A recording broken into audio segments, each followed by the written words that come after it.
পারুল বেগমে আমার একটা ওসিয়ত করছে। আচ্ছা, যে ভাইয়া চোখের পানি ফেলায়, যে ভাইয়া আমি আমার মেয়েটা আপনার দান করছি, আমার মেয়েটা লেখাপড়া করাইয়ান, আর একজনটা হুজুর জামাই সাহেব বিয়ে দিয়েন। আচ্ছা, আমি ওর কথাটা রাখছি। কিন্তু আমার যে বিয়ে দিছে না, আমার দেবর আছে দুইটা, দুটোটা হাফেজ, আমার স্বামীও হাফেজ। মাশাআল্লাহ মাশাআল্লাহ। আর আম্মু একটা গ্লাস দিছিল পানি খাওয়ানোর জন্য, ওটা রেখে দিয়েছেন? রেখে দিছে। আর বলছে যে মানে কখনো আমাকে যাতে গার্মেন্টসে চাকরি করতে না দেয়, কারণ আম্মু করছে, আম্মু জানে এটা কষ্ট। আমি What a story. আমার নিজের মতো করে রাখছি। আমি কখনো এই কথা মনে মধ্যে জানি না, ভাবি নাই যে তাসফিয়া আমার পালিত। তো যদি পাওয়া যায় তাহলে কি করবেন? ওদের কাছ থেকে চলে যাবেন? আমার বিয়ে হয়ে গেছে। আচ্ছা, ওই সংসারের লোকজন জানে সবাই? একটু যোগাযোগ রেখে দেওয়ার পরে আমার আব্বু অনেক মাস পরে, প্রায় মানে 3-4 মাস পরে কোথায় থেকে জানি আসে এবার আম্মুরে মানে আমার কথা জিজ্ঞাসা করে। আম্মু কয় আমি ওরে ফালক দিয়ে দিছি এমনি এমনি। এবার আম্মুরে আবার মারধর করে। নাম কি? আমার নাম তাসফিয়া। তাসফিয়া? জি, বাবা তাসফিয়া। মায়ের দেয়া নাম? হ্যাঁ, এটা আমার আসল আম্মুর দেওয়া নাম। আসলে আম্মুর দেয়া নাম? নাম আর চেঞ্জ করেন পরে? না, এটা আমার আম্মু রাখতে কইছে। এটা রেখে দিয়েছেন। তাসফিয়া, কি হয়েছে ঘটনাটা একটু বলেন তো। আমারে দত্তক নিয়েছিল। আমার মানে বর্তমানে যাদের কাছে আছি তাদের ছেলেমেয়ে হয় না, আচ্ছা। প্রায় 10 বছরের মতো কোনো ছেলেমেয়ে হয় না। আচ্ছা। পরে আমার আম্মু আর আমার যে জন্মদাতা পিতা, হ্যাঁ, ওনারা রিলেশন করে বিয়ে করছিল। পরে ওনাদের মধ্যে মনে প্রায় ঝগড়া হতো, আমার আম্মুরে প্রচুর মারধর করতো। বাবা? হ্যাঁ, আমার বাবা। এগুলো কি আপনি শুনেছেন নাকি দেখেছেন? আমি শুনেছি, আমার এখন যাদের কাছে আছে তাদের কাছ থেকে। ওরা বলছে। আচ্ছা, তখন আমার 7 মাস। ওকে, হ্যাঁ, তারপর? পরে আমার আব্বু আমার আম্মুর রাখি কোথায় চলে যায় আর আসে না। পরে আমার আম্মু মানে আমার নিয়ে খরচ চালাতে পারে না, আমার কিভাবে চালাবে? আমার আম্মু গার্মেন্টসে চাকরি করতো তখন, শুনেছি। আচ্ছা।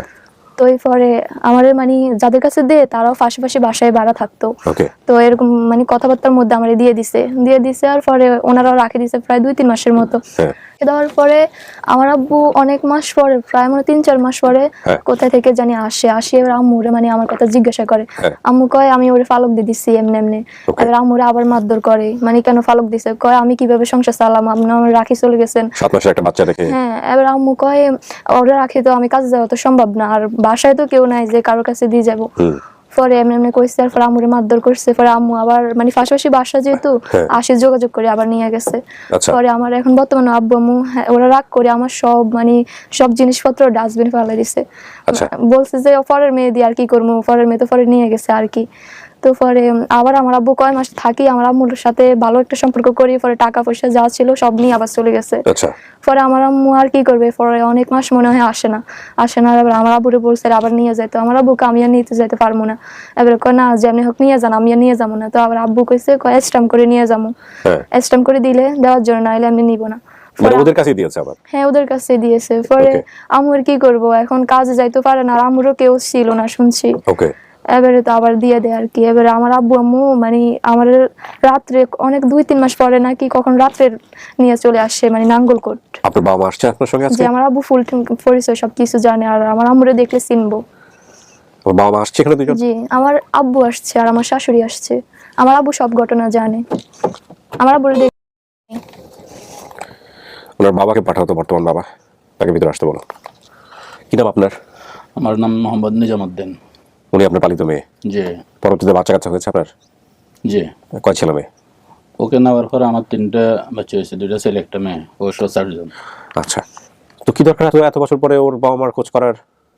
ও তো নিজে চাইছে। আপনার কোনো আপত্তি নাই? আমার কোনো আপত্তি নাই। ওর যেহেতু গর্ভধারিণী মা, যখন জানতে পারছে আমরা হইলাম তার লালন পালনকারী। হ্যাঁ, ও জানলো কিভাবে? ও তো মনে থাকার কথা না। না, জানছে, সত্য তো আর গোপন থাকে না। কার কাছ থেকে শুনছে? শুনছে তো পাড়া প্রতিবেশী থেকে শুনছে। তারপরে আপনারা থেকে জিজ্ঞেস করছেন? হ্যাঁ, জিজ্ঞেস করার পর আপনারা বলে দিয়েছেন? বলছে ঠিক আছে, সত্য গোপন থাকে না, এটা বলা উচিত, আমাদের ধর্মীয় বিধান কিন্তু এটাই। জি। আপনার নাম যেন কি বলছিলেন? জি, আপনার নাম? মোহাম্মদ নিজামউদ্দিন। নিজাম ভাই। সেটা হলো কি ঘটনা ঘটেছিল ওকে পাওয়ার ক্ষেত্রে একটু বলেন তো ছোট করে। ঘটনা হলো ওর মা পারুল বেগম। আচ্ছা। বাড়ি হলো বগুড়াতে। আর ওর বাপ হলো তাজুল ইসলাম, বাড়ি হলো কুমিল্লা দেবিদ্দুয়ার। কুমিল্লা দেবিদ্দুয়ার, এটা আপনি নিশ্চিত? জি। আচ্ছা। ও ওর মা ছিল গার্মেন্টস শ্রমিক, ওর বাপ ছিল একজন মাছ ব্যবসায়ী। বাড়ি করে ওই পাড়ায় মাছ বিক্রি করতো টাউনে। আচ্ছা। ওই তখন ওরা কিভাবে বিয়ে শাদী করছে বা বসে সেটা আমি জানি না। আচ্ছা। আর আমি একজন বেকারি শ্রমিক। আচ্ছা, পাশাপাশি থাকতেন আপনারা? জি, আমরা এই পাশাপাশি 2টা জমিদারের বুঝতে পারছি, আলাদা আলাদা ফ্ল্যাট। ভাড়া দিয়েছিলাম। হ্যাঁ তো আমি বিয়ে করছি আপনার 2098 28 ফেব্রুয়ারি। ওকে, 1998 28 ফেব্রুয়ারি। জি। এখন আপনার আমার প্রায় 7 বছর বাচ্চা কাচ্চা ছিল হয়ে না। গেছে, বাচ্চা কাচ্চা হয় না, বহুত চিকিৎসা বহুত কিছু করলে হয় না। তো পরে চিন্তা করলাম যে নিয়ে যাই। তার মার কথা বলছে আমার ওয়াইফকে, ছোটবেলায় আমি ওখানে থাকি, ওখানে বাসা ভাড়া করে রাখিছে, একটু দেখি চেষ্টা করি চিকিৎসা বিষয় করে বা হ্যাঁ কোনো কিছু হয় কিনা। হ্যাঁ, এই স্ট্যাম্পটা মহিউদ্দিন, স্ট্যাম্পটা যতটুকু সম্ভব ছবি তুলে পাশে একটু দেখিয়ে দিবা। আমি তো হাতে রাখছি, আমি এটা নিশ্চয়ই পড়বো, আর এতক্ষণ নিশ্চয়ই আপনাদেরকে দেখাইছে। হ্যাঁ বলেন তারপর। হ্যাঁ, তারপর আমাদের উদ্দেশ্য হইলো ওইটা। এখন আমরা যাওয়ার কিছুদিন পরেই ওই আমরা যে বাসা ছিলাম ওই বাসা ওভারটেক করে ওই ওয়াসার পানি আনতে হয়, আচ্ছা। সাপ্লাই পানি বা ওয়াসার পানি যেটা বোঝায়। জি। ও তখন ওর বয়স মনে হয় সম্ভবত 4-5 মাস এরকম হবে। জি। ওই বাচ্চাটারে কান্দে বান্ধে ফালাই পানি লিয়ে যাইতেছে তার মা পারুল বেগম। আর আমার ওই গেটের মুখে দাঁড়ানো অবস্থায় এই দৃশ্য দেখিব, মানে একটু আফসোস করে আর কি। মাগরিবের শেষ টাইম, এই আসরের শেষ টাইম, মাগরিবের কাছাকাছি ওই ওই ওই সময়টা। তো ওর অবস্থা দেখে আমার ওই বলছে আর কি, আর বাচ্চারা একটু সুন্দর করে লন, ওরও তো মনে হয় না 6-7 বছর বাচ্চা কাচ্চা হয় না। হ্যাঁ, ওরা একটু সুন্দর করে লন, কেমনে লইছেন হানজুনিয়া, 3 বার হানজুনিয়া এই সে এই কথা বলতে তারে কোলে করে নিয়ে বাসায় গেছে, আমার বাসায় গেছে। আমি তখন ডিউটিতে, আমি তখন চট্টগ্রাম ঈদগাহ রূপসা বেকারিতে কাজ করেন। যে।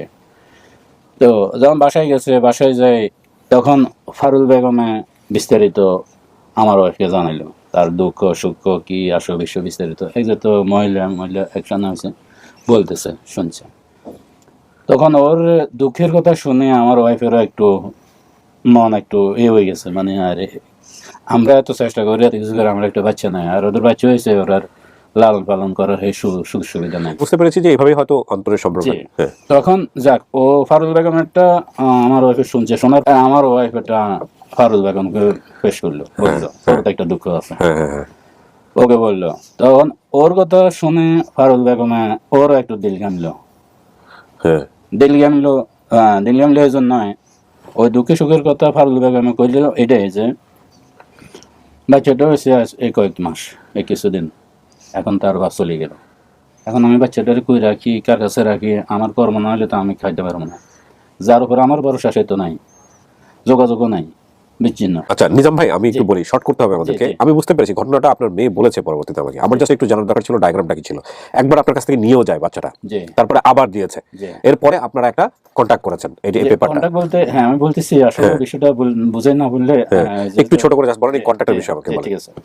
তখন যাই হোক ওই রাখছে, মানে আমার বাসায় গিয়ে ওর কথা বলছে, ওর কথা বলছে, দুজনের কথা একে অপরের দুঃখ বাঁকাবাকি করে নিছে। নেওয়ার পর বলছে, ফারুল বেগম বলতেছে তো না আমার বাচ্চাটা না নাম যায়।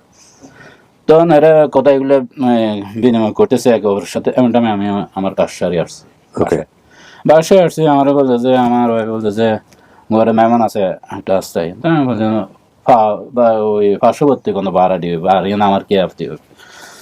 তো যাই হোক গেছে আসলাম, দেখা গেছে কয় না না এই আমার মেয়ে গিয়া রেখলাম স্যার না কি কম। আচ্ছা আলহামদুলিল্লাহ রাখো, দিতে চাইলে রাখো। আসলে আমি মনে করছি এতটুকু, আমি মনে করি না যে আসলে ওদের কথাটা এরকম একটা হয়ে গেছে। আমি মনে করছি হয়তো মশারি ঘরের বাহির ধরনের কোনো কিছু, আমি তো দিলে রাখি দাও। ও মেয়ের মার কিন্তু ওই আমি আসার আগ পর্যন্ত মেয়ের মার মনের ভিতরে শুধু এটা দৌড়াদৌড়ি করছে যে আমি আসলে কি হ্যাঁ বলি না বলি সিদ্ধান্তটা। ও যখন আমিও সাথে সাথে বলে বলছি দিলে নিয়ে নাও, ও তখন মেয়ের মা একটা ফারুল বেগম একটা শ্বাস পালাইছে, তার একটা ভরসা হয়েছে। তো যাক দিয়ে গেছে, দিছে। দেওয়ার পরে কিছুদিন পরে তার বাপ তাজুল ইসলাম আসলো। আসার পরে আমার মেয়ে কই, মেয়ে আমি দিয়ে গেছি। কেন, কাগজ জিজ্ঞেস করে দিছ, কার অনুমতি নিয়ে দিছ? তো আমি খাইতাম পারি না, আমি খাবার মতো যাক ওদের ফ্যামিলিগত ওর একটা। তো ওর তাজুল ইসলামে ফারুল বেগমকে শারীরিক অত্যাচারও করছে এই মেয়ের কারণে, মেয়ের জন্য। যাই হোক এইগুলো নিয়ে এখন তুই আমার মেয়ে তাড়াতাড়ি আন। তখন মেয়ের মা ফারুল বেগমে আমার কাছে আসতে পারে না লজ্জায় শর্মে বা ইয়াদে। আর তখন আমার কাছে প্রায় মনে হয় 15-16 দিন বা আরো বেশি এরকম হবে, হয়ে গেছে আমার কাছে। তা আমারও তো একটা মায়া লাগিয়েছে, মায়া লাগিয়েছে না। তো এখন মেয়ের মায়ের পারেন না মেয়ের বাপের ওই অত্যাচার সহ্য করতে। মেয়ের মা আমার কাছে আসতে পারেন না, আরে আমি তো দিয়ে এলেছি, আমি একটু জবান দিয়ে এলেছি, আমি তো তার কাছে তার এটা আমি আমার হিসাবে দিয়ে এলেছি, আমি আবার তার কাছে কেমনে যাই? তারপরে যা হোক সাবের মুখে পড়ি, সে আসতে বাধ্য। এখন বাধ্য হয়েছে আসছে, আমি তো দিতে পারি না, আমার তো আমি কয়েকদিন হইলে তো আমি আদর করছি, লালন পালন করছি, আমারও তো একটা মায়া লাগে গেছে। তারপর আমি বাধ্য দিতে, যেহেতু ওরা গর্ভধারিণী, ওরা জন্মদাতা, আমি দিতে বাধ্য, আমি দিয়ে দিয়েছি। সত্য ওই এলাকার ওই বা পার্শ্ববর্তী ভাড়াটে যারা আছে ওনারা আমার পরিস্থিতি, আমার আলামত দেখে অবাক হয়ে গেছে। আমার বুক ভাসি গেছে কান্না, চোখের পানি, যে আমি কি করলাম, আমি তাসবিরকে আমি আর কোনোদিন দেখবো না, পাবো না। তো যা হোক, এরপর নিয়ে গেছে ওদের বাচ্চা, ওরা নিয়ে গেছে। এর কিছুদিন পরে আবার তাজুল ইসলাম চলে গেছে, আবার বিপদে পড়ছে, আবার চলে গেছে। আবার চলে যাওয়ার পরে এখন ফারুল বেগমে তো আবার হতাশ। আর ফারুল বেগম ওই যাকে আবার নেওয়ার সময়, প্রথমবার যে দিছে দেওয়ার পর আবার নেওয়ার সময় আমার অবস্থা, ও দেখি তার ভিতরে একটা আমার প্রতি একটা খুব একটা জমে গেছে, যে এখন আমি যে চলে গেল তার বাপ, এখন আমি আবার কি করি, এখন আবার আমি ওদের কাছে কেমন যাই? ওর জমিদারকে ধরছে, আমার জমিদারকে ধরছে, পার্শ্ববর্তী বাড়ারি এদেরকে ধরছে। আমি কিছু না, একবার যেহেতু কান্না আছে, চোখের পানি ফেলাইছে, ধরেছে, কদিন পরে আবার আসবে, আবার নিয়ে চলে যাবে। আমি না, আমার দরকার নেই, আমার যদি আল্লাহ দিতে দিব, নাহলে নাই। অনেক পরে আমি দরকার লিখিত দিব, এই যে লিখিত একটা প্রমাণ আছে, সেই লিখিত আমি লিখিত দিব। আমি আর একে নিঃশর্তে, আমার কোনো শর্ত নাই, কিছু নেই, আমি শুধু একমাত্র আমার ভাইয়ের চোখের পানির দিকে তাকাই। আমি কিন্তু এখানে তো ঠিকানা দেয়া আছে, আপনারা ঠিকানায় খোঁজ করছিলেন? ঠিকানা খোঁজ আসলে আমি করি নাই, আমার মামা করছিল। আপনার মামা করছে? দেখেন, বাড়ি যদি পারুল বেগমের বগুড়া হয়ে থাকে, তাহলে এখানে যে ঠিকানা আছে সেই ঠিকানা ভুল হওয়ার কথা না। ঠিক আছে, আমি ঠিকানাটা একটু বলি আপনাদেরকে। এই পারুল বেগম আপনার মামা করেছে, কিন্তু পায় নাই। আপনার মামা কই? আমার মামা বাড়াই না, আমি জানি না এই মামা কেমন ভাবে করেছেন। এই পারুল বেগমের হচ্ছে স্বামী তাজুল ইসলাম, বাড়ি হচ্ছে লিপ চাঁদের বাড়ি, পোস্ট আদমদিঘি, থানা আদমদিঘি, জেলা বগুড়া। এটা হচ্ছে ঠিকানা, লিপ চাঁদের বাড়ি, পোস্ট আদমদিঘি, থানা আদমদিঘি, জেলা বগুড়া, মানে আদমদিঘির ঘটনা। আচ্ছা, আপনাদের যে ঠিকানা ছিল সেটা ঠিক আছে? আচ্ছা, এখানে উনি বলেছিলেন যে বর্তমান ঠিকানা, মানে ওই সময় যেখানে থাকতেন, সেটা হচ্ছে সুবান হাজির পুরানবাড়ি, মাধুর্যপাড়া, থানা হালিশহর, জেলা চট্টগ্রামে থাকতো ওই সময়। এখানে পারুল বেগমই বুঝে দেয়, এবং এখানে একটা ইন্টারেস্টিং ক্লজ আছে, সেটা হলো তিনি আমার কন্যা শিশুকে নিতে রাজি হওয়ায় 13/11/2005, আজ থেকে প্রায় 17-18 বছর আগে, আমি অঙ্গীকারনামা দাতা আমার কন্যা শিশু তাসফিয়া নামই রাখছেন, নিম্নলিখিত সাক্ষীগণের সম্মুখে অত্র অঙ্গীকারনামা গ্রহীতার নিকট চিরতরে জন্য হস্তান্তর পূর্বক এই মর্মে অঙ্গীকার করিতেছি যে আমি কখনো উক্ত কন্যা শিশু তাসফিয়ার দাবি করিব না। যদি আমার স্বামী দাবি করে তার কৈফিয়ত আমি অঙ্গীকারনামা দিতে বাধ্য রহিলাম। যদি আমার উক্ত কন্যা শিশুকে আমি কিংবা আমার স্বামী কোনোদিন দাবি করি, তাহলে অত্র অঙ্গীকারনামা গ্রহীতা শিশু লালন পালন করতে যা খরচ হইবে তার দ্বিগুণ টাকা পরিশোধ করিয়া ফেরত নিতে পারিব। ইহাতে আমি অঙ্গীকারনামা দাতার কোনো ওজোর আপত্তি থাকিবে না। যদি ওজোর আপত্তি করি, তা অঙ্গীকারনামা মূলে আইনত অগ্রাহ্য হইবে। এত দ্বার্থে সুস্থ শরীরের স্বেচ্ছায় সজ্ঞানে, কে লিখেছে আপনারা এটা? এটা ওখানকার এক মোহরি লিখেছে, দেখেই বোঝা যায়, মানে সেন্টেন্স শুনি বোঝা যাচ্ছে খুব প্রফেশনাল হাতের লেখা। সজ্ঞান এবং সরল মনে অন্য কারো বিনা জবরে অত্র অঙ্গীকারনামা পাঠে শুনিয়া কথা মতো লেখা হওয়ায় ভবিষ্যতে মানিয়ে চলার অঙ্গীকারে উপস্থিত নিম্ন সাক্ষীগণ। এখানে যে সাক্ষীগণ আছে সেটা ঠিক আছে, কিন্তু পারুল বেগম তো লিখতে পারতেন, ওনারা তো সাইন আছে, উনিও তার মানে লেখাপড়া জানতেন টুকটাক, সাইন আছে, স্টিপসই আছে।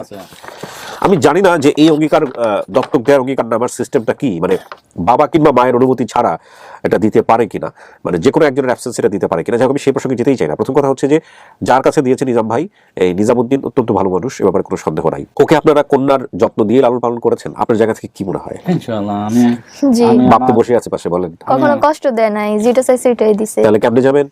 এখন যদি এখন এরকম হয়, দেখতে ইচ্ছে করে সব, মানে বাড়ির পাশে সবাই অনেকজনে অনেক কথা বলে, মানে বলে যে এমনি এমনি অন্যা বন্য অনেক কিছুই বলে। আমি জানি না, আল্লাহ ভালো জানেন। এখানে একটা কথা আছে, এই কেসটা একটু সেন্সিটিভ। কেন সেন্সিটিভ? যার পরিচয়টা আপনি দিয়েছেন এখানে, তার জন্য সেন্সিটিভ হতে পারে। কেন? আমি কয়েকটা জিনিস আপনাকে বুঝাই বলি।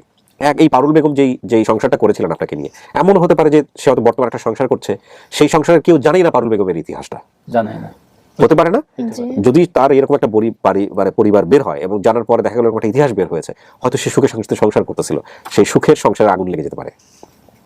আমি তারপরেও রিস্ক নিচ্ছি আল্লাহর নামে, প্রথম কথা হচ্ছে এটা, কারণ এটা একটা বিশাল ডকুমেন্টস এবং আপনি চাইলে খোঁজটা করতে পারেন, সে চাইলে আপনি অস্বীকারও করতে পারে, এ ব্যাপারে কোনো সন্দেহ নেই। হ্যাঁ, তবে এখানে খুব ভালো হতো যদি ওর বাবার ঠিকানাটা খুব স্পষ্টভাবে এখানে থাকতো। আপনি শুধু জানেন কুমিল্লা দেবিদার, বাপ তো ওটার মধ্যে ছিলই না, বাপ তো তেমন কথা তার মায়ের কোনো হ্যাঁ ঠিক আছে, তারপরে ওর বাবার ঠিকানাটা যদি একটু উল্লেখ থাকতো তাহলে আজকে হয়তো আর কুমিল্লা দেবিদার এটুকুই জানেন, এর বাইরে কিছু জানেন না। না কিছু জানি না। আপনারা কি ওখানে ছিলেন এরপরে নাকি ওখান থেকে চলে যাবো? আমরা আবার চলে আসছি। ও, এই জন্য ওর জন্য ইয়ে হয়ে গেছে, আর নিতে পারেনি আপনাদের কাছ থেকে। যাইতে পারিনি, আমি ওখান থেকে এলাকাতে ছিলাম, এখন এদিকে আছে। ওদের স্টোরিটা কিছু জানেন কিনা, যে বগুড়ার মেয়ে চট্টগ্রামে যাওয়ার কথা না কিন্তু? আছে, অনেক আছে। আছে নাকি? ওই সময় দেখেছেন? আছে, অনেক আছে। গার্মেন্টসে কাজ করতে, কাজ করে বিভিন্ন ফ্যাক্টরিতে। শুনেছি আম্মুরে একটা মাজার শপথ করাই বিয়ে করছে। এটা শুনেছেন? জি। তো আমি শুনি নাই, কারণ তাসফিয়া আমার আম্মু বলছে, মানে হ্যাঁ, আপনার ওয়াইফের কাছ থেকে আরো বিস্তারিত জানা যেত। জানা যাবে। বেঁচে আছেন উনি? আছে। এখন আপনি মহিলাকে দেখলে চিনবেন বা এই লোকটা দেখলেই চিনবেন? অবশ্যই চিনবো। আমি তাজুল ইসলামকেও চিনবো। একটা যেটা হতে পারে, আমি নেগেটিভটা চিন্তা করলাম, এটা আমার জায়গা থেকে, দায়িত্বের জায়গা থেকে চিন্তা করাটা যুক্তিযুক্ত, কিন্তু আপনি পজিটিভটা চিন্তা করেন। হয়তো এমন হতে পারে যে আপনার মা সারাটা জীবন আপনার জন্য অপেক্ষা করে আছেন, হয়তো বুকের মধ্যে পাথর চেপে বসে আছেন, আপনার বাবার ক্ষেত্রেও হয়তো হয়েছে না? পজিটিভটা চিন্তা করেন। তো যদি পাওয়া যায় তাহলে কি করবেন? ওনাদের কাছ থেকে চলে যাবেন? আমার বিয়ে হয়ে গেছে। আচ্ছা, ওই সংসারের লোকজন জানে সবাই? একটু যোগাযোগ ফারুল বেগমে আমার একটা ওসিয়ত করছে, আচ্ছা, যে ভাইয়া সুগার ফানে ফেলায়, যে ভাইয়া আমি আমার মেয়েটা আপনার দান করছি, আমার মেয়েটা লেখাপড়া করাইয়ান, আর একটা হুজুর জামাই সাহেব বিয়ে দিয়ে। আচ্ছা, আমি ওর কথাটা রাখছি। কিন্তু আমার যে বিয়ে দিছে না, আমার দেবর আছে দুইটা, দুটোটা হাফেজ, আমার স্বামীও হাফেজ। মাশাআল্লাহ মাশাআল্লাহ। কই ওই ভদ্রলোক আসছে? না, উনি এখন বাইরে আছে, দেশের বাইরে। ওমানে আছে। বিউটিফুল। ও জানে পুরো ঘর? না জানে? আমার শাশুড়ি আম্মু সবকিছু। ওর শাশুড়ি আছে এখানে। আজকে দেখাবো না, যদি আল্লাহ আমাকে আপডেট করার সুযোগ দেয় তখন দেখাবো। শাশুড়ি আম্মু করে দিছে খোঁজ খবর সবকিছু। একটা আত্মতৃপ্তি নিয়ে এই বেসিক ভিডিওটা শেষ করতেছি, বাট এটাও ঠিক যে আমরা জানি না পারুল বেগম এখন কি অবস্থায় আছেন। এই পারুলকে আমি বলবো যে আসলে সন্তান এসছে শুধুমাত্র মাকে, জন্মদাত্রী মাকে এক নজর দেখার জন্য, বা পিতাকে এক নজর দেখার জন্য। ওর জীবন নিয়ে আপনার টেনশন করতে হবে না, ও সেটেল। ছেলে মেয়ে আছে? ছেলে মেয়ে? মোবাইলের মাধ্যমে বিয়ে হয়েছে।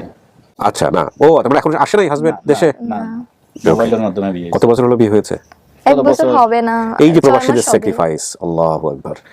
জায়গা সেটা একটা অন্য অধ্যায়, আমি ওই জায়গায় নাই বা গেলাম।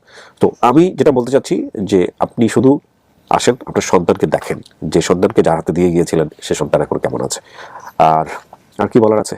ঠিকানা যদি এটা ঠিক থাকে। আর আম্মু একটা গ্লাস দিছিল পানি খাওয়ানোর জন্য, ওটা রেখে দিয়েছেন? রেখে দিছে, আর বলছে যে মানে কখনো আমাকে যাতে গার্মেন্টসে চাকরি করতে না দেয়, কারণ আম্মু করছে, আম্মু জানে এটা কষ্ট। What a story! আমি আমার নিজের মতো করে দেখছি, আমার নিজে, আমি কখনো এই কথা মনে মধ্যে আনি না, ভাবি নাই যে তাসফিয়া আমার পালিত। জি। যখন জানতে পারছে তাসফিয়া যে আমি ওদের পালিত সন্তান, তখন আমি আর লুকাইতে পারি নাই। আলহামদুলিল্লাহ। আমি তাকে কষ্ট বা ওই ভিতরে যে আমার গর্ভধারিণী মাটা কিরকম, আমার জন্মদাতা পিতাটা কিরকম, আমার পক্ষে এগুলো মানে কল্পনা করতেছে না। আমার বেলা হইলো স্বাভাবিক। ইনশাআল্লাহ আপনি আপনার দায়িত্বটা পালন করেছেন, একটা প্ল্যাটফর্ম ছিল, আসতে পারছেন, সুযোগ পাইছেন, আল্লাহ যদি কবুল করে থাকে একটা ভালো কিছু হবে ইনশাআল্লাহ। হোক, অসুবিধা নাই। ফারুল বেগম, তাজুল ইসলাম, ওরা যদি আসতে চায় আসুক, আমার কোনো আপত্তি নাই, আসুক, আসি, সম্পর্কটার মধ্যে জড়িত থাকুক ইনশাআল্লাহ ইনশাআল্লাহ। আর মেয়ে আমার সাইড যাবে না, কখনো যাবে না, যাবে বেড়াইতে যাবে, পিতার পরিচয় নিয়ে দাঁড়াবে, রাইট? আসা যাওয়া থাকবে, এটা একটা সুন্দর, কিন্তু মেয়ে আমার সাইড যাবে না, এটা আমার একান্ত বিশ্বাস। সম্পত্তি নিয়ে কোনো ধরনের কোনো বক্তব্য আছে আপনার? কিছু লাগবে না। আর সম্পত্তি যেটা কথা আমার স্বামী আমার এখন বর্তমানে কইছে ওনাদের থেকে একটা সুতাও নেয় না, এখনো নিত না, কইছে বিয়ে হইছে যে একটা সুতাও নেয় নাই। না, সেটা স্বামী হাফেজ আলেম সমাজের, যেহেতু সে চাবে না, সেটা ঠিক আছে, তবে আমার পরিকল্পনা আমি এখন প্রকাশ করবো না। আপনার বাবা হিসেবে যে পরিকল্পনা রেখেছে সেটা আপনার মধ্যেই রাখেন। আমি এখন পরিকল্পনা সেটাই হওয়া উচিত। করবো না। আমি যখন আমি পারবো, আল্লাহ যদি আমার তৌফিক দেয়। যদি কেউ বিয়ে করতে গিয়ে পাত্রপক্ষের কোনো পক্ষ, পাত্রের মুখ থেকে না বের হোক, পাত্রপক্ষের কেউ একজন যদি ইশারা ইঙ্গিতেও বোঝানোর চেষ্টা করে যে কোনো রকম কিছু উপঢৌকন, আমি কিন্তু বলতেছিলাম যৌতুক, উপঢৌকন মানে বোঝেন তো, পুরুষ থাকে না যে জামাই তো সবকিছুই আছে, একটু জাস্ট একটা মোটরসাইকেলের শখ ছিল, চাইলে একটু দিলে দিত, এই জাতীয় কথাবার্তাও যদি বলে কখনো, ওই সম্পর্কে যাবেন না, ওই সম্পর্কে যাবেনই না। না, সেটা না, না, আমি জাস্ট আপনার পক্ষ থেকে বললাম, এটা শুধু হাফেজ বলে না, এটা সবার মধ্যে এই সেন্সটা থাকা উচিত। কারণ বাবা খুব কষ্ট করে মেয়েটাকে বড় করে, দুনিয়ার সবচাইতে পরিশ্রম দিয়ে সন্তানকে বড় করে আপনাকে দিয়ে দেয়, আপনি মিয়া তার কাছ থেকে আবার মানে যৌতুকের প্রত্যাশা করেন, মানে আপনার মতো বেহায়া এবং নির্লজ্জ, জানি না বাংলাদেশে এরকম অসংখ্য আছে নিশ্চয়ই, যদি নিয়ে থাকেন দিয়ে দিয়েন ভাই, হ্যাঁ, মরার আগে পরিশোধ করে দিয়েন। তোমরা শেষ করি, আল্লাহ ভরসা, আল্লাহ যদি তৌফিক দেয় একটা ভালো সংবাদ নিয়ে নিশ্চয়ই ফিরে আসতে পারবো, এই প্রত্যাশা। আর কোনো কিছু বলার আছে? সব তো বলছেন। ওকে, শেষ করছি আজকের মতো। আসসালামু আলাইকুম।